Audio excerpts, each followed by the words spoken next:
हाय सांग मैंने good evening नमस्कार जय जगन्नाथ।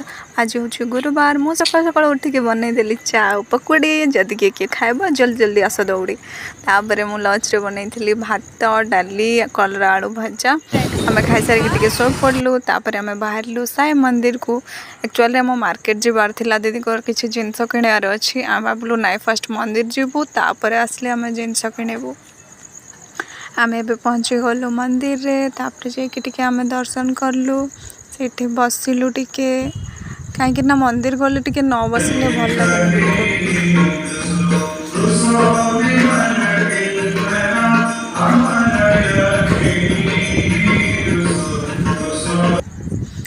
तापर आम बाहरी पड़िलु मॉल को। एक्चुअली रे से आमर गोटे जिनस आनिबार थिला आम से जिनस न आनिकी बाकी जिनस सब नहीं पलि आसलु। तो चलो देखिए हम कौन आनली।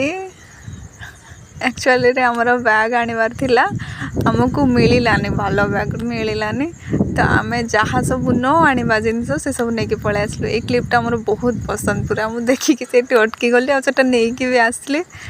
दीदी बैग देखुली पसंद है मुझे आईना रे मो निजक देखी पकईली फोटो गुटे दुटा उठे पकईली तापर आम पलि आसिलु।